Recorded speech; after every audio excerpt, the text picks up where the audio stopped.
Here's a quick podcast for all you true crime fans. The case of the missing Reeses. It was me at the store with my mouth. Motive? They're Reeses. What was I going to do? Stop myself? Tune in next time to see if I do it again. Spoiler, I will. Wow, that had everything. Reeses, suspense, Reeses. Last podcast on the left is all about the facts. So when Southern New Hampshire University came on as a sponsor, it was time to do some research. Turns out they offer more than 200 online degree programs, and get this, criminal justice and psychology are some of the most popular. Classes have no set meeting times, and tuition rates are some of the lowest in the U.S. Want to learn even more about SNHU? Visit snhu.edu/last. There's no place to escape to. This is the last podcast. On the left. That's when the cannibalism started. What was that? It's Halloween time. You fucking hogs. Well, I don't think that's appropriate. Can you feel the cold wind blowing? You're literally breathing on my neck. Is my breath cold? Yes, you have it's a serious problem. That's not good. No, it's not. That means I'm dead. Yes. You can see the bones of skeletons. Does that make you feel weird? Do you have ASMR? I don't care. I'm not here to entertain you like that. I don't know. All right? But I want you to sit and think of the most horrifying thing that you can think of, and I'll tell you what it is. Stephen King's butthole. Can you imagine what it looks like? Right. I don't want to think about what it looks like. Did I tell you my story about seeing David Cronenberg's butthole? Welcome to the last podcast on the left first. Exactly. Last podcast on the left. This is it. I'm Ben. That's Marcus. We're here in Los Angeles with Henry. Hold on. And we're doing Listenerpasta today. We're going to read a couple of creepy stories ourselves, one each, and then we got some phone calls coming from you, the listeners. Going to be an absolutely fantastic, fun episode for Halloween to get you in the spirit. What is this about Stephen King? Well, David Cronenberg's butthole. Did I tell you? Did I ever told this story on the air on the show? No, absolutely. David Cronenberg's butthole. No, I would have remembered that. I was at the Hollywood Doctor in Toronto. David Cronenberg lives in Toronto. I was doing a fun little George Clooney, Mark Wahlberg style prank on my co-star on Heroes Reborn, Heroes Stillborn, Ryan Guzman. I did a bunch. Pick up that humble brag there. Yeah, you remember Ryan Guzman. I was 13 episodes. I was guaranteed. I got paid for all 13, and I was only in 12, which is great. It's great money. Good money. And so I went. I fucked up. I fucked with his trailer, and he was coming back early from set. And I thought I was gonna I was gonna scare him because he was really scared of his ex-girlfriend. So I wrote all these horrible messages all over his mirrors in lipstick so it would scare him. And so he came back early, and I tried to sneak away from him, and I jumped between these two trailers, and I fell over, and I stabbed an inch puncture wound into my leg. And so I had to go to the Hollywood Doctor, and normally what they do with Hollywood Doctor, they treat actors like horses. They're like, fucking get back on set. Right. Get back on set, you little lousy actor. I can see you out there dancing with your tiny feet. Show me how you dance. Show me how you sway back and forth with your titties almost like a woman. It's a strange doctor. You don't want to go to that one. No. And so I'm in Toronto, and of course it's Canada, so everything's backwards. And so I go in there, and the receptionist is like, "Oh, that doctor is ready for you. I got to go back in there. Just go say hello to him." I go back to go say hello to the doctor. I open up the door. As I'm opening the door, I say, "Hey, this is Henry Zabrowski." I see a man bent over the table, asshole completely out, lips spread to the side. Doctor's looking down at he's looking like there's gems at the bottom of that fucking tunnel.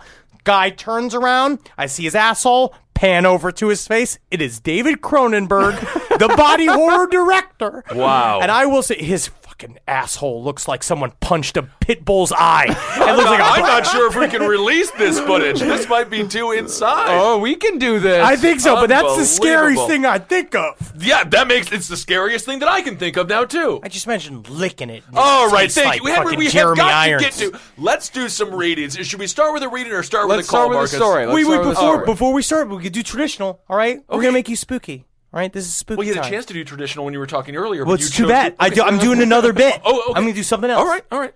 Remember, all right? You're sitting at home. You're at work, all right? It's witching time. It's the witching hour, wherever you are right now.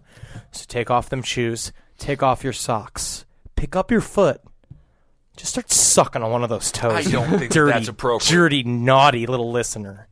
All right, and then I want you to go, you fucking roll up a big old, thick old piece of fucking mahogany. Some brown. I got some purple weed right now. Oh, okay. It's fucking really nice. It's a hybrid. It's called purple sherbet. That makes sense, I guess. And so you get some of them purpley nugs. You get them fucking, what's his name? Grimace.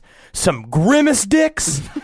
You fucking fire it up and you snap it in your lungs like it's a fucking Slim Jim. Get stoned as fuck to this fucking episode of Listener Pasta number 97. I think it's something like that. You do it. You be entertaining. It feels like it's episode 97 at the very least. Who wants to read the first story? Mr. Parks, Well, do you want we're to? going to listen to it. You want to listen to it? We're going to go to a Let's caller do the first. caller. Yeah. All right, here we go.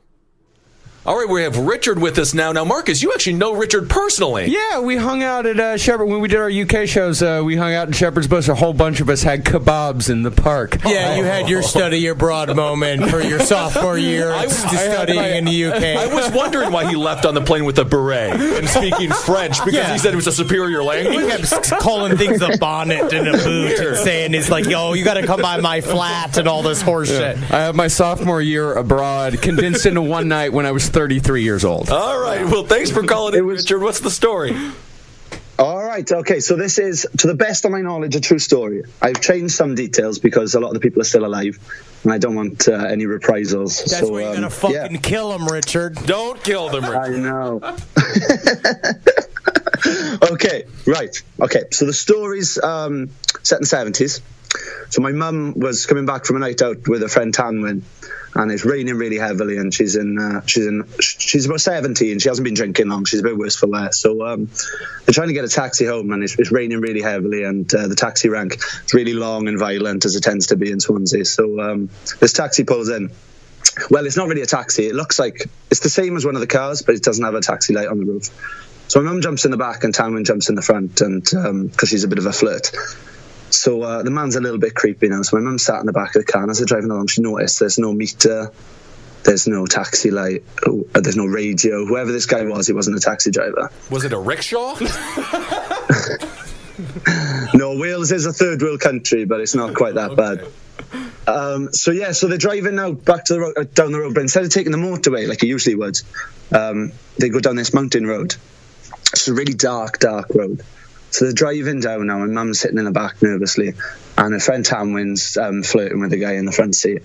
And how's she going like, hey, your teeth is not as crooked as the others? I was waiting how long it was going to take you before you openly mocked an entire people. I'm sorry.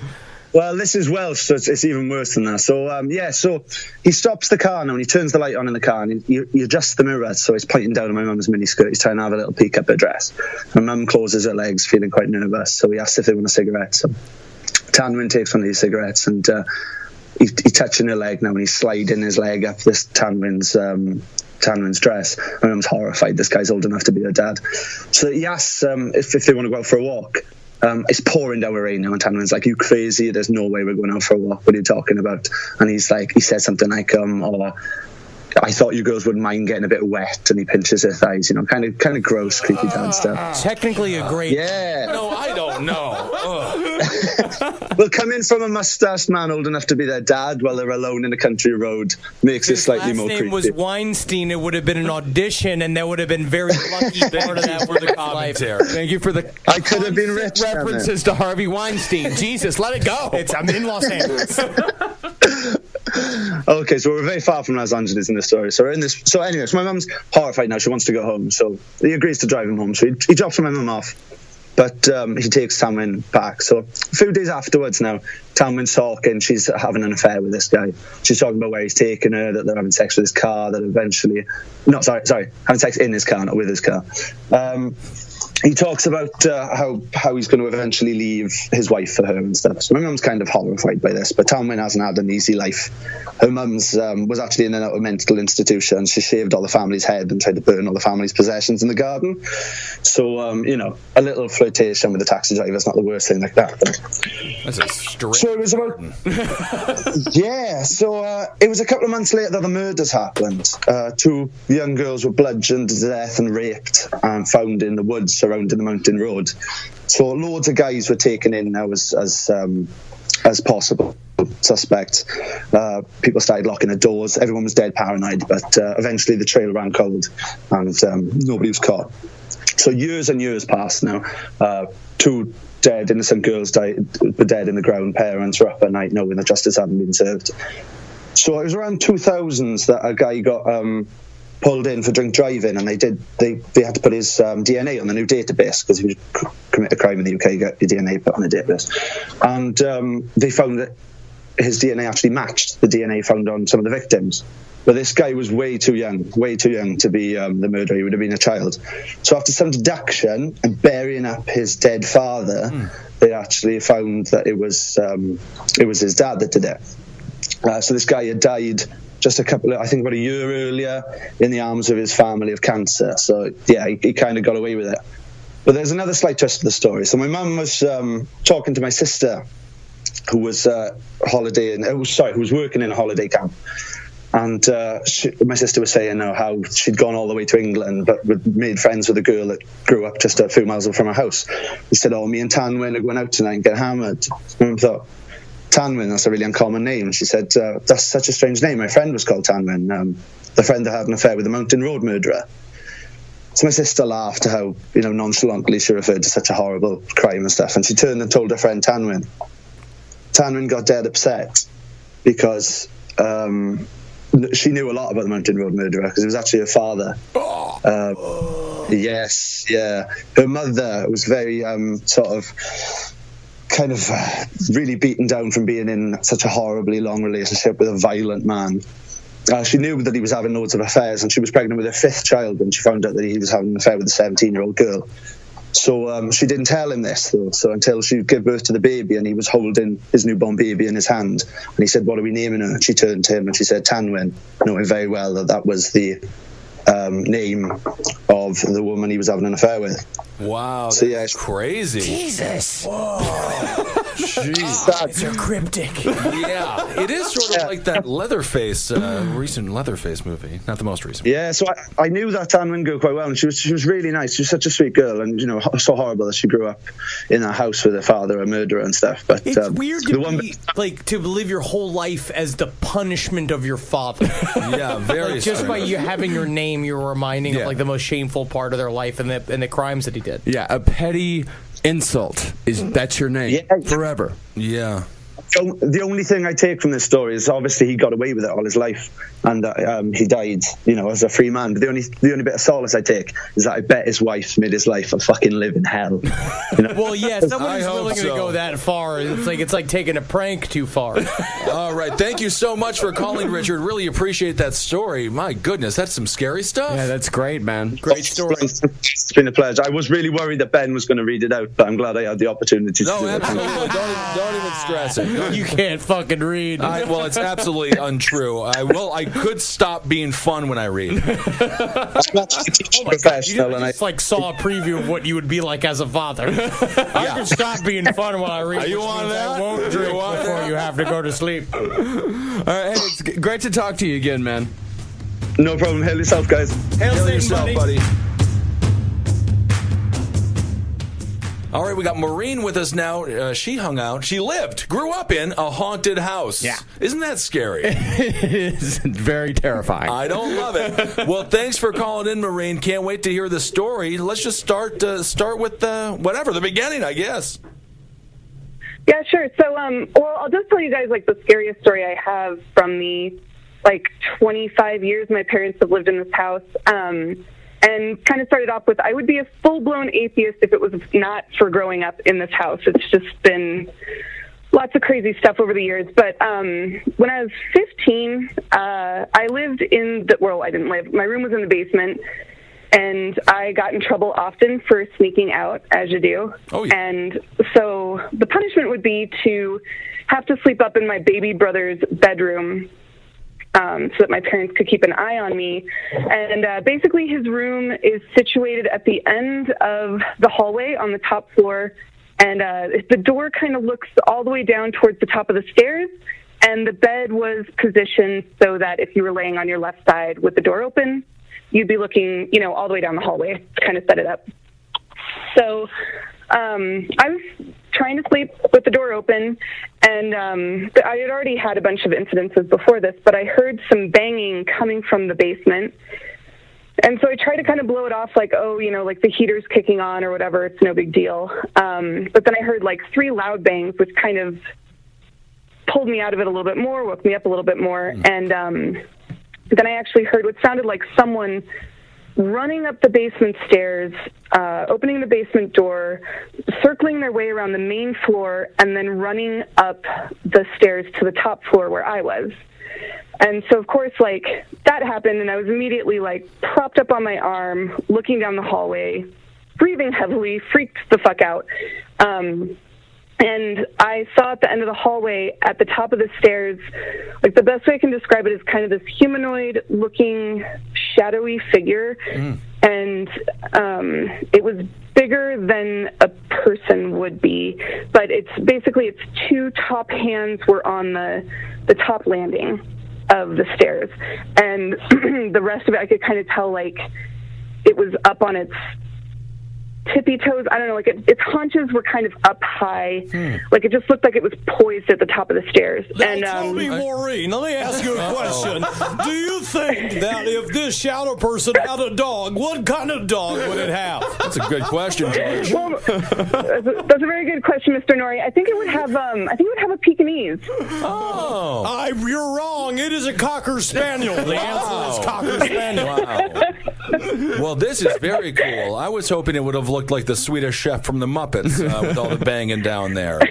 Well, that's fun. It would have been a lot less freaky. No, because you think Clinking pants. all it does is fuck? No, all he does is cling pants around. It doesn't cook nothing. Okay, so you're paralyzed in fear. So how old are you at this time? I was like 15 years old. Okay. So what did you do? So we literally just, it had no eyes, but like locked in gazes down the hall, and for what felt like forever, it was probably half a second. And the thing tore up the rest of the stairs, still on its hands and feet, so it never fully stood up, and like started bounding towards my room, or like where I was at in my brother's room. So I was like, the room's small enough, I was able to get to the door with my hand while still on the bed, and I slammed the door shut, tumbled out of bed, and like leaned against it, and screamed bloody murder. And I think both of my brothers still have PTSD from the scream I let out. But screamed bloody murder. My parents came tearing out of their room. Took them forever to kind of get me convinced to unlock the door. And at 15 years old, like, was absolutely okay with crawling into bed in between my parents and staring up at the ceiling and freaking out at every creak in that house for the rest of the night. So your parents were just like, so glad you finally saw it, and that was your punishment. Yeah, that does sound like a great punishment, I guess. You won't sneak out of the house again. Yeah. Did you do any research into who was previously on the house? Did you any sort of research of like what the history of the house was? Did your parents see shit too? Yeah, so this was around the time where my parents still didn't believe me. A lot of the activity actually took place in the basement. And shortly after this incident, my baby brother started sleeping with towels and jeans shoved under his door because he said it flew open in the middle of the night. So that started happening, and my mom has insomnia, and a couple months later, she was trying to sleep on one of the downstairs couches and actually felt someone tuck her hair behind her ear. And I remember that morning pretty clearly because my parents didn't believe me for forever. And then I came up for breakfast, and my mom was like, I'm real sorry. You were right. This house is haunted. I was like, yeah, I know. Teenage victory. I know. That's always nice when you get one over on your parents like that. Thank you so much for calling. I really appreciate it. Hey, guys, I appreciate talking to you. I've been a fan for so many years, and I love all the success you guys are having. It's amazing. Thank you so much. Honestly, thank you. That's really nice. Thank you so much for calling. That was great. Hail yourself. Yeah, man. Have a good night. Hail Satan. Hail Satan.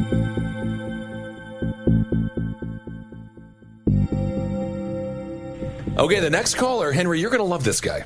His name is Michael. I'm gonna love this. You're gonna love that. I feel isn't this a Henry story? This is definitely a Henry Marcus story. Your smile. Actually, I think this is more of a Marcus. Okay, this is a Marcus story. It's actually one of the stories that I've been most excited about. All right, well, so I don't want to ruin the surprise. Should we just get to Michael's story? We can't ruin this guy's surprise. Michael, let's get into it. Okay. The story happened back in like 2011, and I live in Daytona Beach, Florida. Woo! And you have to mandatory by law do a woo after you say Daytona Beach, Florida. Koozie country. Yeah. I drive past the Last Resort where they arrested Eileen Wuornos every day when I go to work. Dude, that documentary, you should go in there sometime. It honestly looks like a fun bar. Dude, there's two places you don't go in Daytona, and it's the Last Resort and Crook's Den because you'll get stabbed. There it is. So what's the story, I can't go in there. Okay, so we, a bunch of my old bandmates and I, we headed out to this place called Casadega. It's about 20 minutes west of Daytona, and it's this little tiny town where basically a bunch of fortune tellers and psychics live. It's really small. Yeah, basically a gypsy town.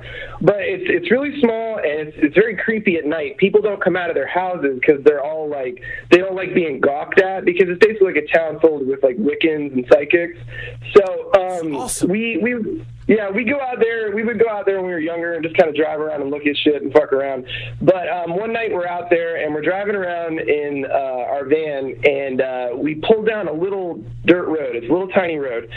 And, so we're about to back it up, and a cat jumps out of the woods, and it stops about 7 or 8 feet in front of the van. And the headlights were right on it. I'm in the passenger seat. My friend Pat was in the driver's seat. Everybody else was in the back of the van. And before I tell you what I saw, nobody was drinking. Everyone in this band was unfortunately straight edge except for me. Ooh. So I couldn't drink around them because they weren't fucking fun. Oh, dude, that's a real horror story right there. Just share how. Yeah, exactly. And so the driver and I, at the same time, I know he saw it the same time I did. We both said the same thing at the exact same time without looking at each other. We both said, "Look at its fucking face." And what we saw was a little cat about 7 feet in the headlights, frozen with a little fleshy baby face.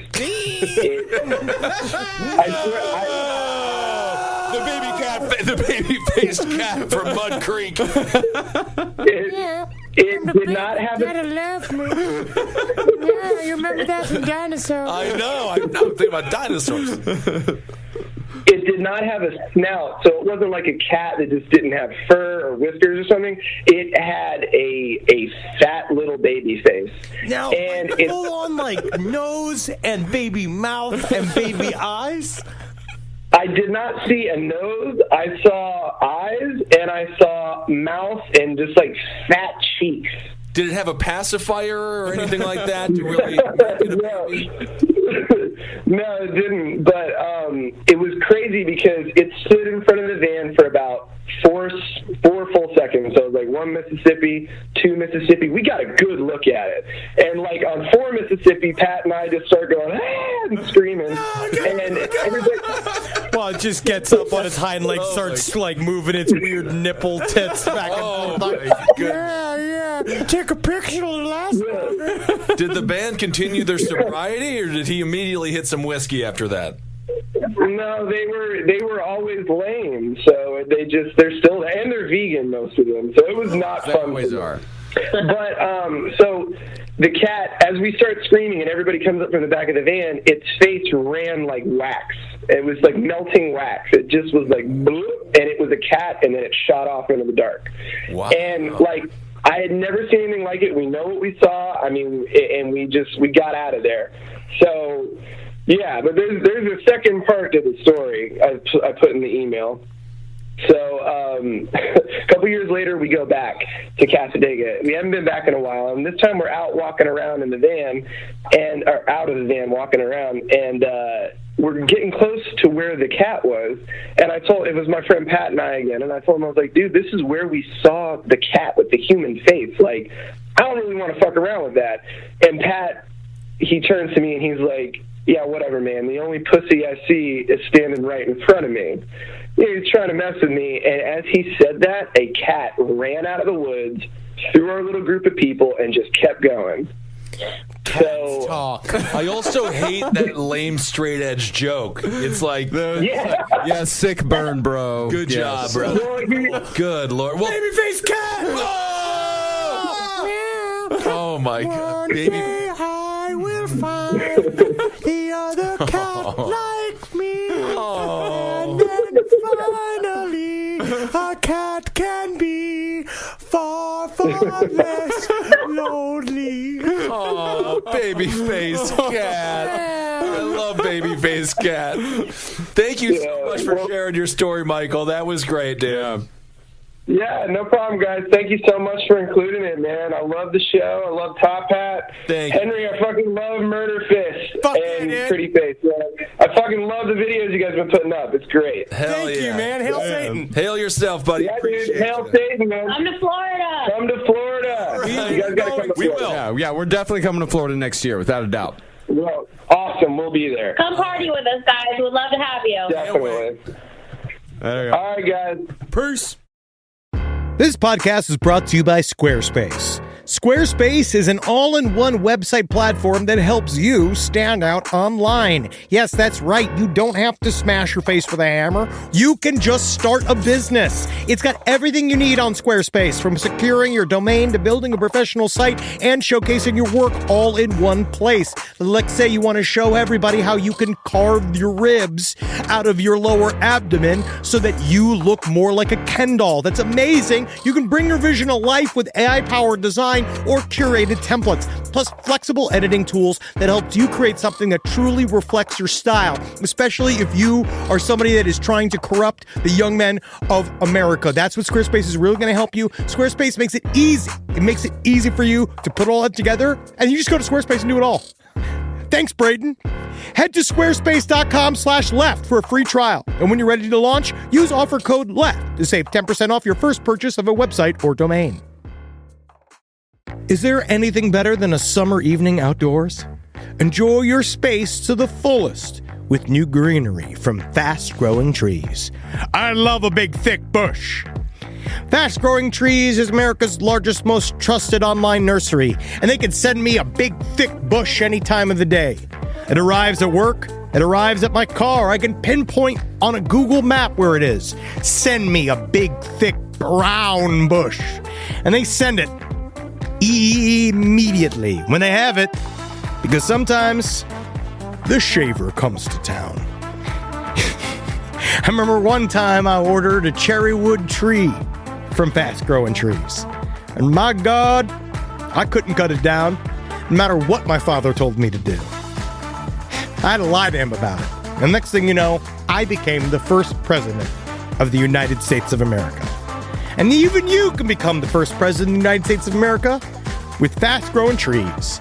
Right now, get up to half off select summer planting essentials, plus get an additional 20% off your first purchase with code LEFT at checkout. That's an additional 20% off at fastgrowingtrees.com with code LEFT at checkout. Offer is valid for a limited time only. Terms and conditions apply.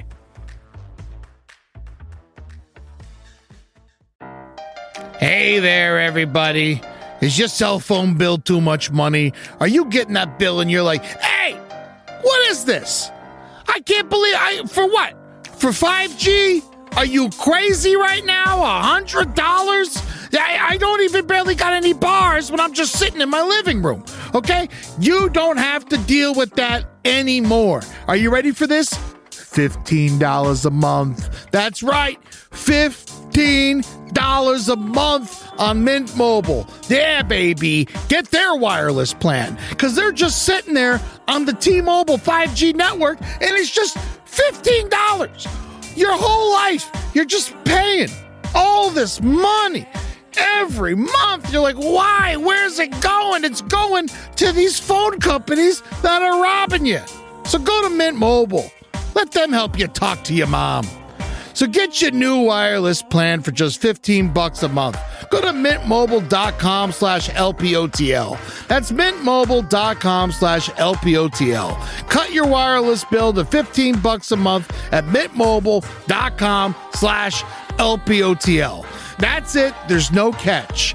Upfront payment of $45 for 3 months, $90 for 6 months, $180 for 12 months. Plan required, $15 per month equivalent. Taxes and fees extra. Initial plan term only. Greater than 50 gigabytes may slow when the network is busy. Includes up to 20 gigabytes hotspot. Capable device required. Availability, speed, and coverage varies. See mintmobile.com. Now, speaking of Murder Fist, what was the line from that from the Murder Fist sketch? It said, "All cats can talk, most cats won't talk because they're smug." Oh, that's true. Now, okay, this is maybe a fun scenario-like question to ask for our podcast. Mm-hmm. But if I'm sort of weird, perverted, I'd say man were to fuck that cat, is that pedophilia or is that bestiality? It's bestiality. It's definitely bestiality. Oh, because it doesn't go. What makes the difference? That's a cat. It's a cat. Oh, Yeah, but it's it's not Babyface. Babyface. Yeah, but it's mostly cat. It's mostly cat, yeah. So what's the cutoff? 65%?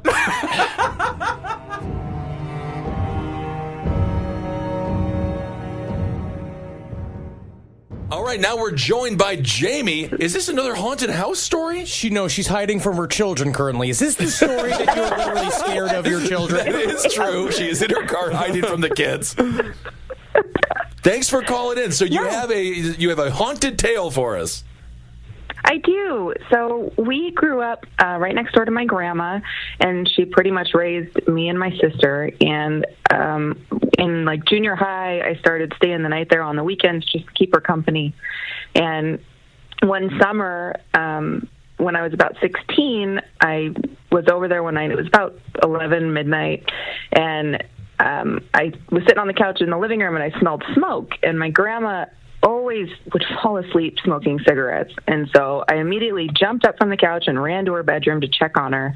And she was asleep. There wasn't any cigarettes. And so once she was all good, I walked back down the hallway towards the living room, and I walked past the door that led to the upstairs, and I heard fire crackling coming from the upstairs. And so I started walking up the stairs, and I realized halfway up that I could see my breath.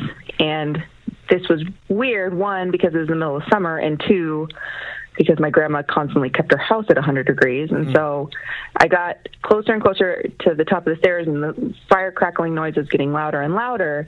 But as soon as my foot hit the top, everything stopped. I couldn't see my breath anymore, couldn't hear the noise anymore. So I got the fuck out of there, and I walked downstairs really fast, and as soon as I hit the bottom of the stairs, I heard the fire crackling noise again, coming from the kitchen, which if you walk through the kitchen, it leads to the basement.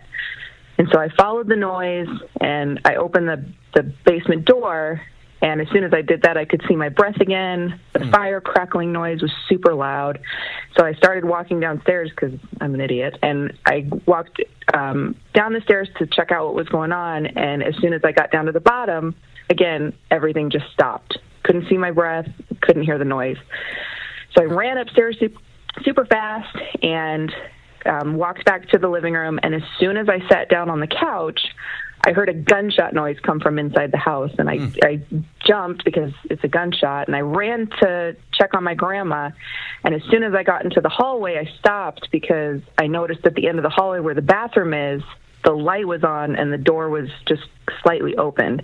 And from when I had checked on my grandma before, I know for a fact that the light was off. And so I slowly walked towards the bathroom and again could see my breath. And I pushed the door open, and the room was full of smoke, and the mirror above the sink was shattered. And so I backed up for a quick second, and I glanced to the right towards my grandma's room, and I looked back, and light was off, mirror was completely intact. And so the next day I talked to my grandma about it, and I was like, what the hell? And I found out that in the bathroom is where my grandfather shot himself when he found out he had colon cancer when I was 3, and the bullet shattered the mirror. Wow. Jamie, I have to ask you, so when you watch a horror movie and you see the characters making all the wrong decisions, did you just mimic those? Would you just like, I did. Go down that path and do everything I should, so just go in the basement? The danger.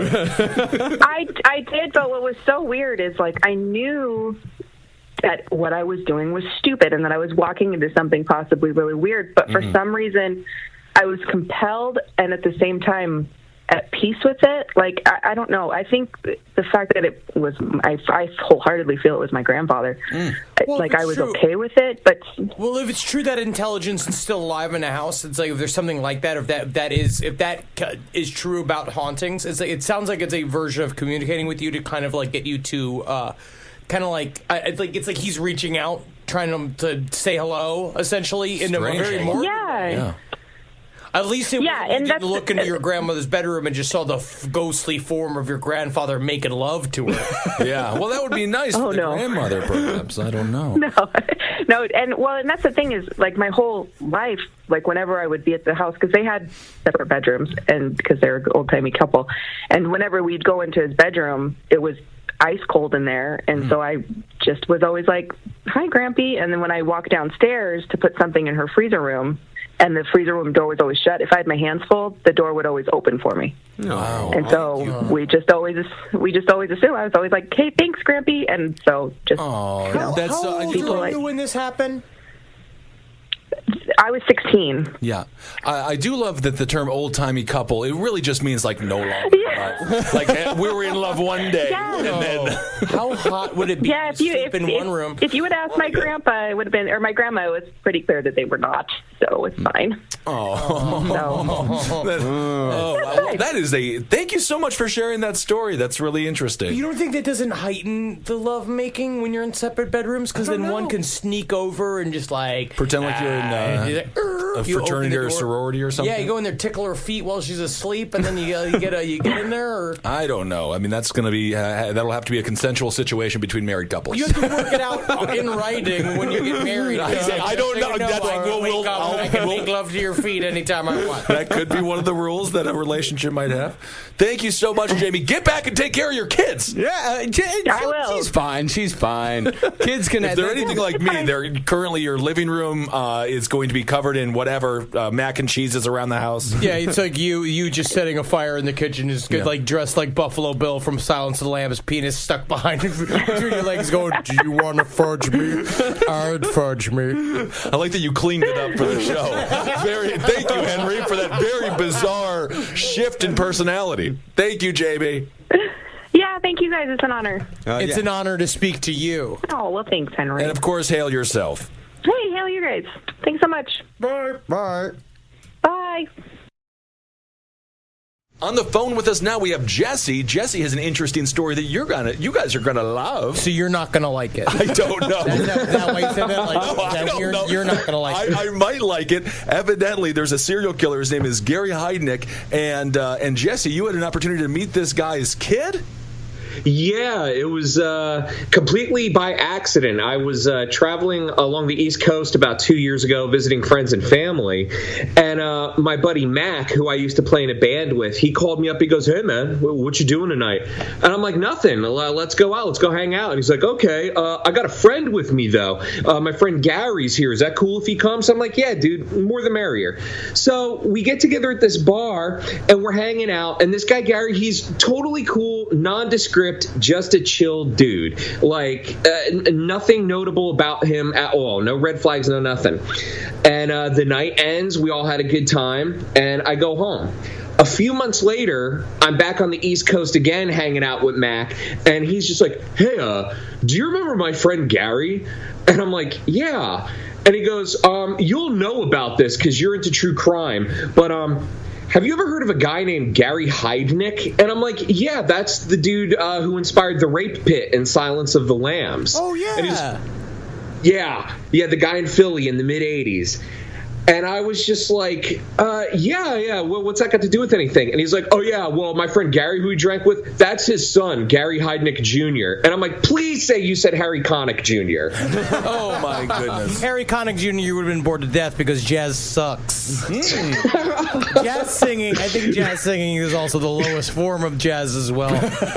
So when you were hanging out with the guy, did he seem quiet about his family past? Was he an open person, or did it seem like he was guarded and hiding something? No, he was just a dude. Like, it never came up when I was there hanging with him. And I asked my friend Mac, I said, well, how did you find this out? And he goes, we were just hanging out together one night drinking, and it just came out. Like, man, my dad did some horrible things, bro. He's like, yeah, like, all of our fathers have done horrible things. No, you don't understand, man. Yeah. So, yeah, that's how I accidentally had drinks with the son of a famous American serial killer. He kidnapped 8 women, raped all of them, and killed 2 of them. Well, Horrible. you know, what a total scumbag. It's interesting that the guy had the ego to name his child after himself, very similar to what Henry's father did. Well, it's to continue the legacy. But you know what? I think that you pretty much always accidentally hang out with the child of a serial killer because they rarely lead with it. Yeah, very rarely. They rarely come out and just say, like, my dad loves just taking it. You know what I mean? He's just go to and be like, oh, my dad told me how to eat in a restaurant, just taking food off of people's plates, sticking his fingers in there, licking all over the insides of them. Maybe not licking. I don't know. Well, either way, he's definitely a horrible person, his father is. But now, thank you for clarifying. Again, I'm just glad the kids will always make sure to clarify that these murderers are bad. I get confused. I know. That's actually my deep concern with both of you. Well, thank you so much for sharing that story. Do you feel more disgusted now as a human being, knowing that you shook the hands with someone who's a direct descendant of a serial killer? Oh, no, because I used to hang out with, like, a real murderer. Well, that's the story to lead with. How are you? That's the second story? Oh, yeah, no. Oh, God, how do I even start this? I'll give you the Cliff Notes version because I know we're on a time schedule here. But my dad had a friend in high school named Tom. We grew up in Central Jersey, and every year I think it was like in the mid-'90s, starting when I was like maybe 5 or 6, we'd go up to Tom's property up in the Poconos. He was one of those dudes that had a really nice big spot in the woods. So one thing I noticed immediately going to this dude's house was it was a nice, beautiful house, but there were guns everywhere. And even at like 5 or 6, I knew that this was kind of like not normal. So I asked my dad, I was like, Dad, why does Uncle Tom have all these guns? And he was like, well, son, your Uncle Tom is one of those people preparing for the revolution with finger quotes. Mm-hmm. Yeah. And instead of bombing a federal building, what actually happened later on was, and this happened when I was in college, he owned some rental properties. Like, that's how he was able to afford this real nice spot in the Poconos. And what he did was he gave his dad one of these apartments. And when his dad was in the hospital for something, another dude Tom knew apparently broke into the apartment and stole some money or something. So he confronted the guy about this, like drove him out somewhere and was like, did you do this? Did you rip my father off? And the guy said, yeah. So he drove him out to the woods and made this guy dig his own grave and then shot him to death. That's how business is done. That'll happen. That'll happen. That's how it is in Queens, right? Yeah, exactly. Wow. All right. That's how it's called. Technically, it's the mafia spring cleaning. Yeah. How efficient is, because then you don't even get tired from digging the grave. Honestly, I've never understood why anyone would dig their own grave. Just, you're going to die. Why would the last act be manual labor? But that's just me. Well, only I'm lazy. I don't know. Maybe he was just going to be like, wow, you're really good at this. How about I give you a job instead? Yeah, I don't know. Grave digger. How many do you need? Well, thank you so much, Jesse. I appreciate the call. We appreciate the call. Oh, hey, thank you so much. Hail Satan, guys. Hail Satan, dear. Hail yourself, bud.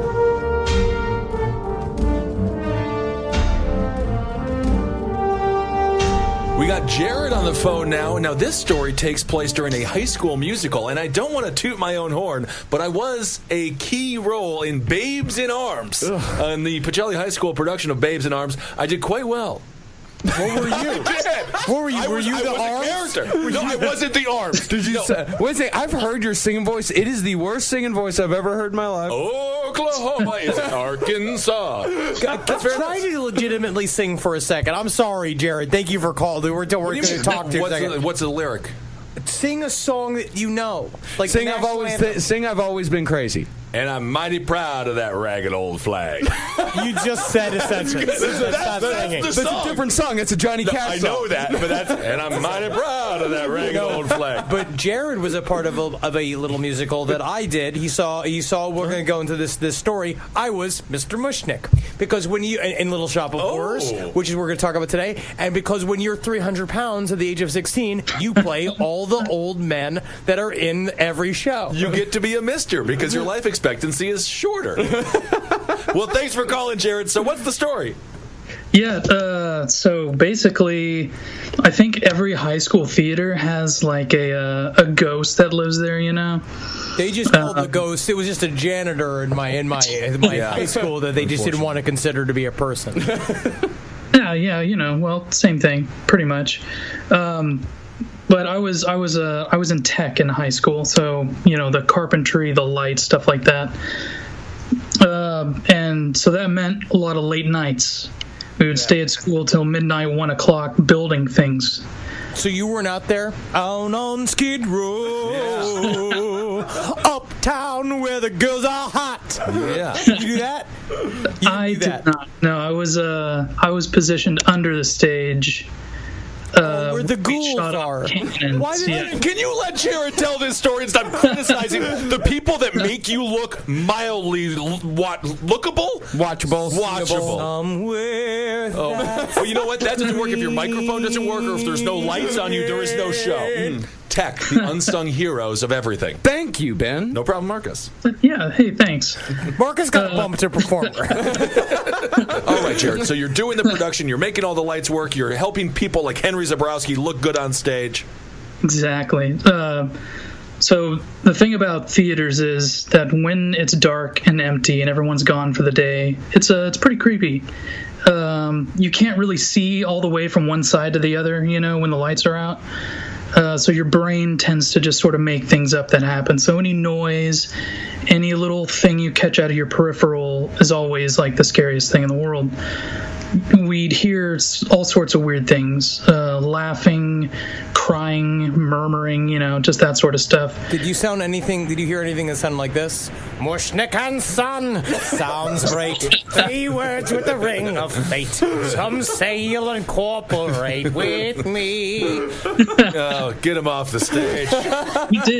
We did hear stuff like that. It was weird. Did any kids die of embarrassment in that theater? Well, that's possible. But honestly, I wonder where the ghosts in theaters even come from if it's not Abraham Lincoln where he was shot. Right. Yeah. The school wasn't even that old. It was like, I don't know, maybe 15 years old at that point. So there isn't even that history you could blame. So, yeah, good times. All right. And how was the performance, if I may ask? It was excellent. I'm sure I have a DVD of it somewhere that I will probably never watch again, but that's okay. Did you have one of those our plant when we did it, like a guy sat in the bottom of it and then 2 people had to operate the top and the bottom? Was it a big plant or was it a small plant? Yeah, it was. We had 3 or 4 different puppets. Awesome. Did you do original bad ending or did you do happy ending like they made from the movie? No, we did the bad ending. We did the... Nice. Cool. Yeah. Spoiler alert, everybody dies. It's awesome. Whoa. Feed me, Seymour. It's hungry. Feed me all night long. I will take over the rest of this fucking show. Feel free, buddy. Have you ever seen the movie The Gallows? I have not. It's the dumbest shit. It's the same thing. It takes place. It's like a horror movie that is like a serial killer that it's like in a high school drama like play, set, yeah. But the whole thing is just nooses, which is the worst weapon. It's just nooses. They just hang there. Well, you know how you fucking avoid a noose? You duck. Yeah, you move to the side. It's a noose. Yeah, it's hanging there for you. You know who gets caught in nooses? Squirrels. Yeah, that'll happen. All right. Well, thank you so much for calling in. Appreciate the scary tale. Yeah, man. Hail yourself, buddy. Hail Satan. Yeah, you too. The next caller, this is a big one for us. Is it? His name is Trey. This involves Waco, Texas. We know what happened there. Yeah. Thanks, Janet Reno. And Jared Marino's fucking barbecue. Absolutely. And Alex Jones. We got ourselves a twofer. Oh, we got a twofer. Globalist. Honestly, I think I will technically stand by Alex Jones only because he's an incredible performer. He's losing it very quickly. He's a good actor. By the way, one of the great ironies is they want to brand international, which is global. So Alex Jones has officially become a globalist. Well, thanks so much for calling, Trey. What's the story? No problem. Well, what this woman had to say, it was actually Hillary Clinton that gave the order to, go ahead and... Yeah. Get that iguana in short pants. All right. Okay, so yeah, I've spent the last year in Waco, and I finally went out and visited the compound, just because, fun. Yep. And we went to see it, and the first thing that was weird is there's the memorial plaque, which is included the names Aborted Fetus Gent, Little One Jones, and Aborted Baby Summers. Okay. Yeah, that was rough stuff. So then we're kind of walking around taking pictures, and a lady is kind of tailing us, and she pulls up. She's like, "Where y'all from?" I'm from Waco. She's from Austin. She's like, "Oh, okay. Well, you want to see the inside of the church?" I'm like, "Of fucking course we do." Yeah. And she told us that she was like, "Yeah, this whole church recently had been rebuilt. Do you know who Alex Jones is?" Yeah, we know. Yeah, I do. And she said that recently, a few years ago, I guess he had brought a bunch of volunteers down to rebuild the church at the Branch Davidian compound. Of course he did. He's giving back to the community. Can you imagine with the Bob Vila version of Alex Jones? The foreman Alex Jones. Desperately tried to hammer together wood. It's globalist wood. You can tell it's globalist wood. I'm alive. I'm a human. This hammer's broken. It's made in China. You can tell. Yeah, so she was telling us how her husband was in the Davidian, or I guess the Seventh-day Adventist, before David got involved, and he kind of quit, and now they're just caretakers of the land. So after we finished talking to this maniac, I texted a buddy who I knew lived out there, and I was like, "Hey, I think I'm close to your house." He's like, "Oh yeah, those are the neighbors. You want to come over and I'll tell you what happened when," because their family lives right next door, in the land next door. And so he tells me after I go over there that the ATF actually commandeered their family's land for months after that whole thing happened. Was it a pop-up Twin Peaks thing that you could go hang out? Did they do a pop-up Waco thing where you could go and get souvenirs and meet the people that survived and get autographs? Yeah, but there was no one there, so. Yeah. All right, so you got this creepy conversation going on. Your two are in the place. Yeah, we finished that, and then so after we left there, we went and talked to my buddy at his place, and he was just telling us that, and this was a fun thing, because his family, owned land right next door, because they're cattle barons, and they would find girls in the work trucks around the land, just begging the workers to not send them back to the compound, just begging for a ride to the Greyhound station. Apparently this happened more than once, and so my friend's workers would drive these girls to Greyhound station and buy them a ticket to anywhere else.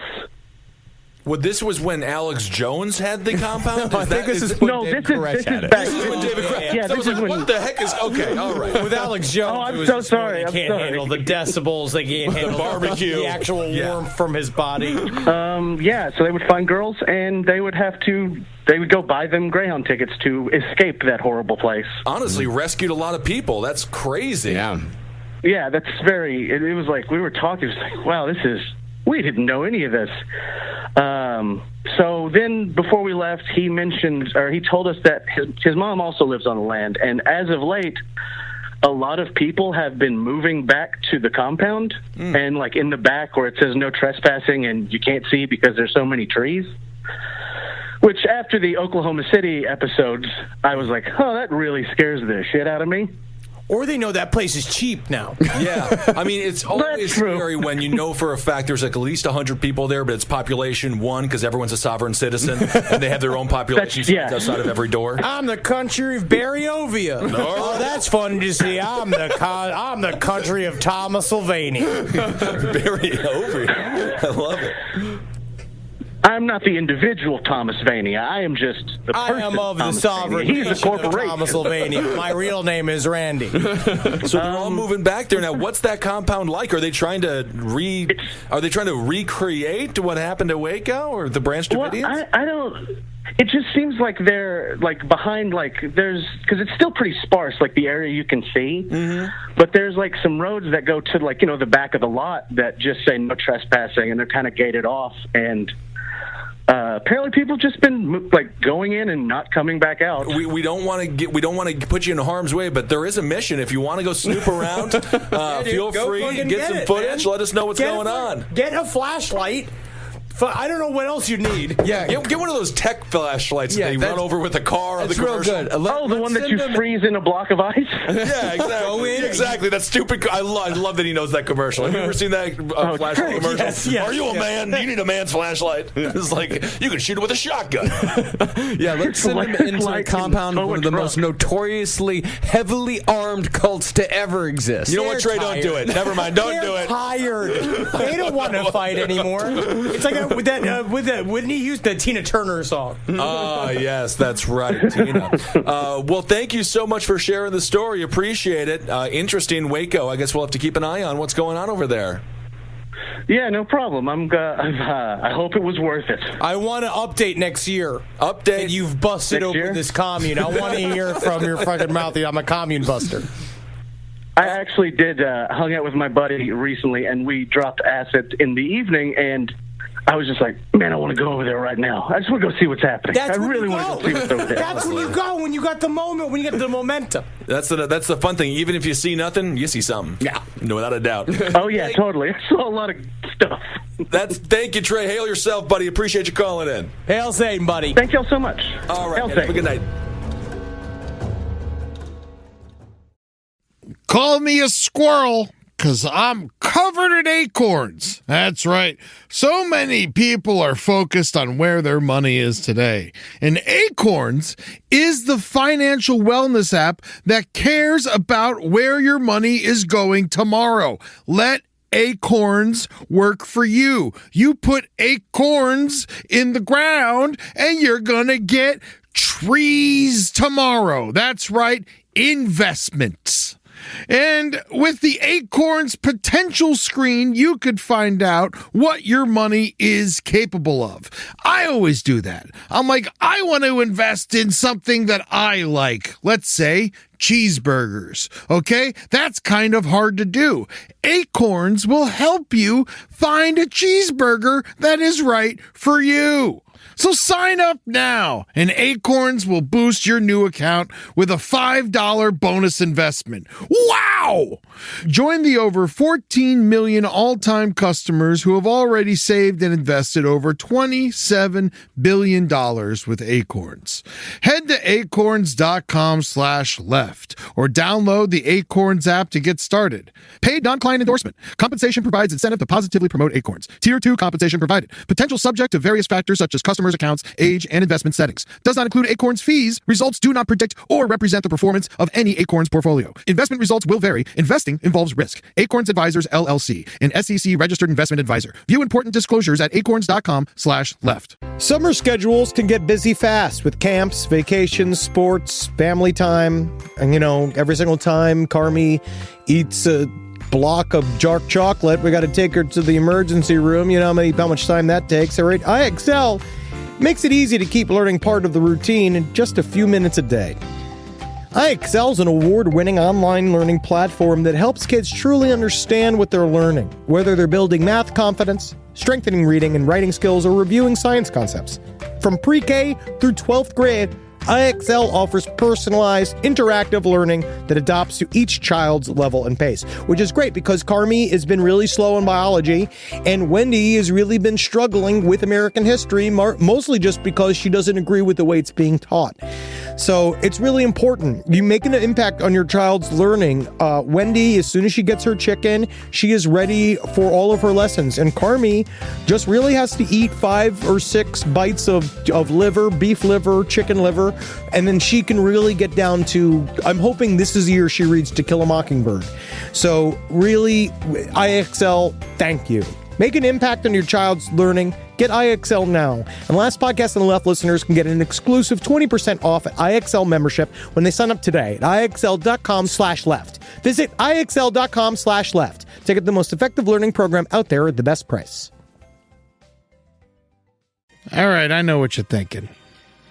I like to go banking, but I don't want to give to these big old banks all the time that cater to the 1%. Well, go ahead and get yourself hooked up with Chime. It's banking built for you, not just those rich jerks. And they got thousands of fee-free ATMs because why pay to get your own money? Chime is working for you, man. You get your Chime card, you're going to get travel perks, you're going to get into airport lounges, you're going to get those chicken thighs. You know, every time I go to an airport lounge, I get chicken thighs. And you know what I say whenever I see a plate of chicken thighs? Give me more. Chime's going to get you those chicken thighs in these lounges, all right? Sure, they could serve other types of meat, but why would you when chicken thighs are so delicious? Chime is not just smarter banking, it's the most rewarding way to bank. Join the millions who are already banking fee-free today. Head to chime.com/left. That's chime.com/left. It only takes a few minutes to sign up. Chime is a fintech, not a bank. Banking services for Chime Card provided by Chime's bank partners. Optional products and services may have fees or charges. Stated cashback for Chime Prime only. No minimum balance required. Checking account ranking based on JD Power Survey published October 20th, 2025. For more information on travel perks, go to chime.com/disclosures. We've got another creepy tale for you. Yeah, come on, everybody, it's time for another All right, Jesse is on the phone. Now, evidently, she nearly met a killer or did meet a killer. She met a potential. Oh, my goodness. All right. Well, Jesse, thanks so much for calling in. What's this horrific tale? Oh, my Lord. So, yeah, it's probably the closest I've ever come to death, rape, possible torture my whole life. We were 17. We just graduated high school, And so we decided, hell, let's travel cross country for the first time. Why not?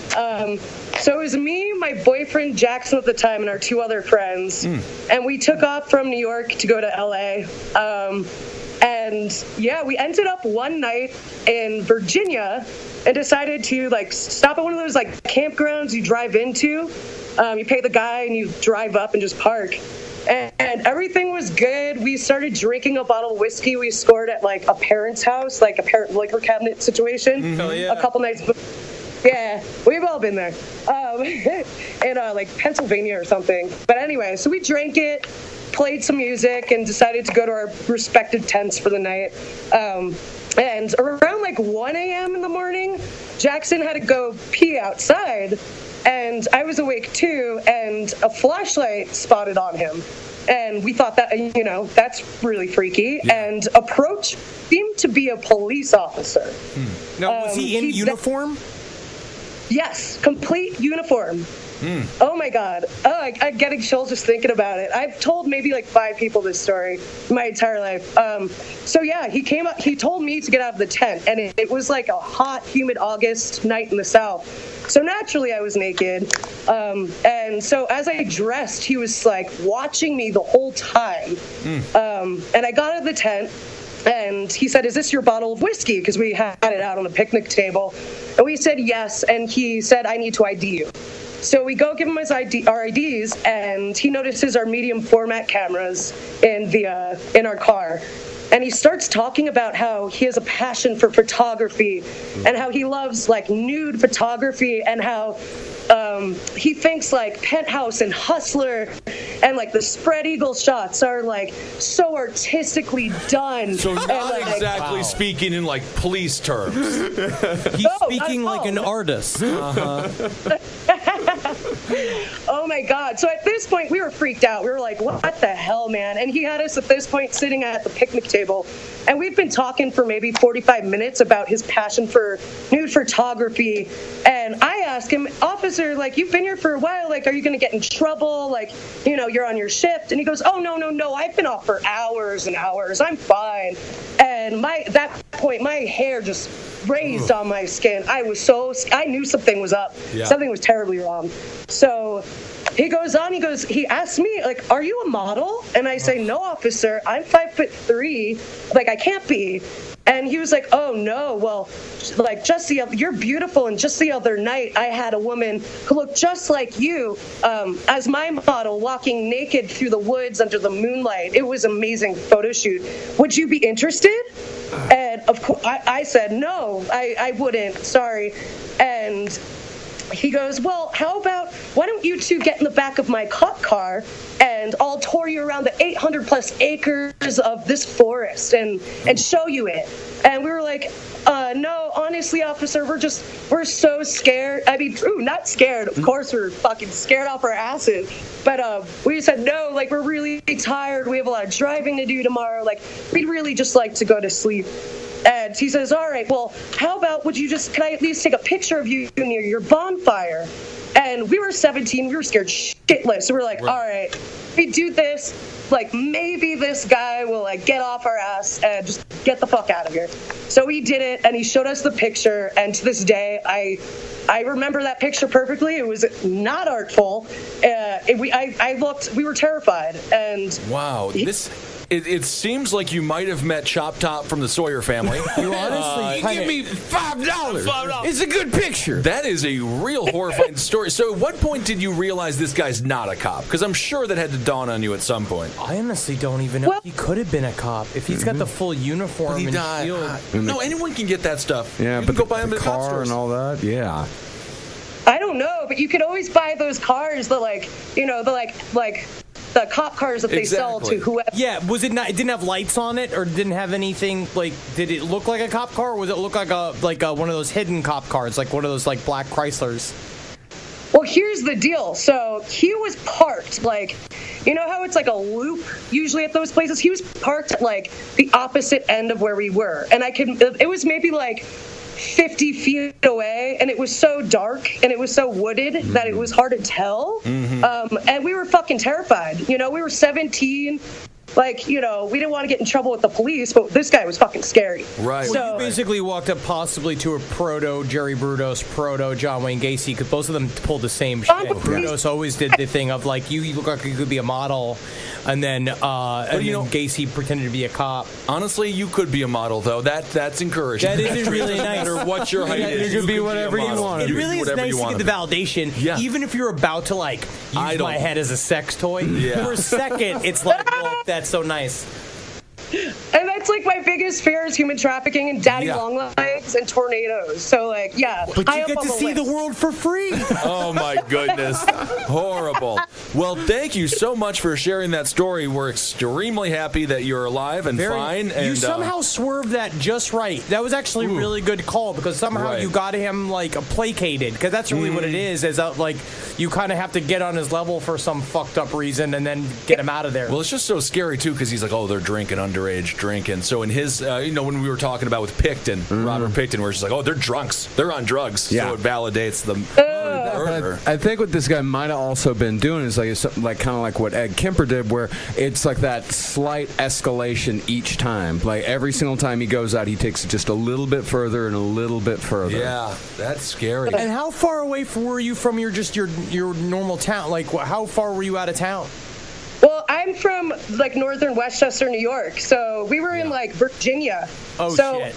All right, we were 17, you know, we have New York license plates. Like, our parents always said, like, they hate Yankees down south. So we were just like, we thought we were in it. We were either going to get arrested that night or dead. God only. Oh my gosh. Well, thank you so much for sharing that story. That is truly horrific, and I'm happy you're all right. Did you ever have that in Lover's Lane scenario, like going where you go make out? With Zodiac killer stuff? It was like me and my girlfriend. I remember we would go like make out or fool around in the car, like in the areas where the kids would go make out, and like there was always sometimes like we'd have to deal with the cops all the time. We'd come in and shine in on the light, like and making the girls get dressed. Can you imagine the disgust on the face of the officer when they come to the window and see you and your girlfriend in high school making out with each other? I think they were like, hell yeah, that 45-year-old man with that 16-year-old girl, he should play Mr. Mushnick in Little Shop of Horrors. Sir, I am That's 15 years old. Yeah.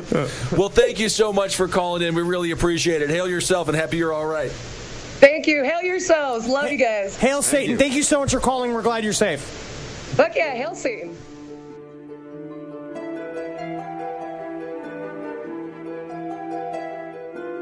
I have a story. You have a story too? I have a story. Yeah. We're gonna have Henry read a story now. Wow. I have a story. Just an organic story, huh? Yeah, I mean, I just like nothing I like to do is sit in the office of my apartment with my two best friends. Yeah. Knee to knee. Yeah. Just smelling each other. We're not sick of each other. Telling scary stories. Not at all. No. Now, this one's by Jordan Spears. I don't want to say the title because it busts the secret. Yeah. One night, I had a tough time falling asleep, so I decided to take a stroll through the woods. And little did I know, it was only the beginning of the nightmare that is now my life. It was around 1:45 a.m., a brisk night, a still night. Armed with my flashlight, I walked straight into the forest on the outskirts of my town. In hindsight, I should have noticed how quiet it was, especially for it being a forest in the summer. I should have noticed the lack of any noise. There wasn't even a breeze. Suddenly there was the sound of branches breaking, as if someone were tearing them straight off the trees. I panicked, thinking there could be a bear or some other horrible creature ready to pounce, and little did I know, it was something so much worse than that. Something far worse. Like a tiger.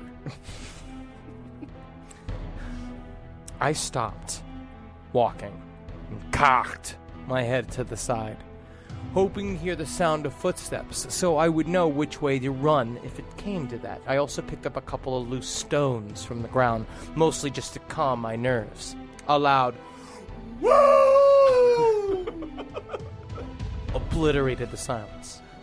It sounded as if Ric Flair had a throat lubricated with bacon grease. I could almost smell the noise. I flipped the switch of my flashlight to try and hide my location, a loud thumping accompanying the noise. And in the light of the full moon, I saw a human shape come around a tree in front of me. It was about 15 feet away and nearly 6 feet in height. I heard a loud sniffing sound. Then I could see the outline of its head turn my way. It started coming closer, and I started to feel adrenaline pump into my system. I turned tail and ran.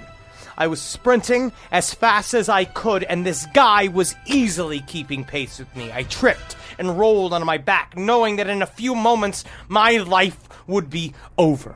As a last-ditch effort, I decided to turn my light back on and maybe blind my pursuer. I waved the flashlight around wildly, hoping to catch his eyes in the light. Large black eyes reflected back, and I would nearly peed my pants, thinking for a moment that I was looking at some extraterrestrial being. Once I took a moment, though, I realized that it was sunglasses. Who would wear sunglasses while in the forest at 2 a.m.? Why would anyone do that? I took on the rest of this guy's outfit: track pants, snakeskin boots, and a bright green bowler shirt embroidered with some flames rising up from the bottom. The shirt was streaked with some dark liquid that I couldn't really identify, and I raised the light back up to the man's head. He had a black goatee with a bleached streak down the middle, like a racing stripe, and bleached, spiky hair on top of his head. He looked weirdly familiar. Like I maybe I passed him in the street or something. I couldn't place him. He started to giggle as he approached me and opened his mouth. Without moving his lips, I heard this sentence emanate from him. "You're taking the gobble. Full throttle." He charged after that. Still laying prone on the ground, there was little defense as he belly flopped on top of me like an inept diver. The wind was very nearly knocked out of me and he tried to pin me down. I grabbed a hold of his arms and realized they were also covered with the same dark liquid that was also on his shirt. It was barbecue sauce.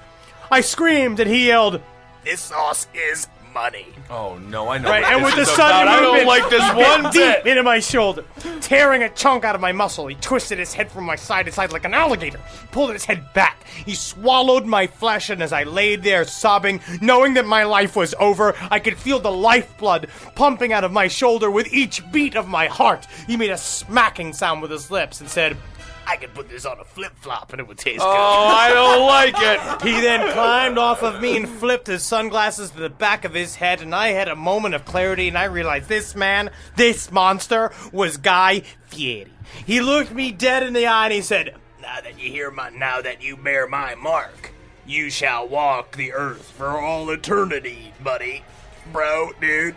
You will haunt diners, drive-ins, and dives until the sun burns out and no life is left on this planet. I'm driving the bus to Flavortown, and you're coming right along for the ride. Love, peace, and taco grease. Oh. And with that, he let out a long, bubbling His body started to shake and convulse, and I noticed his skin and clothes were slowing off, falling in chunks to the forest floor where it started to sink into the dirt. Soon only a skeleton remained, and that too crumbled away.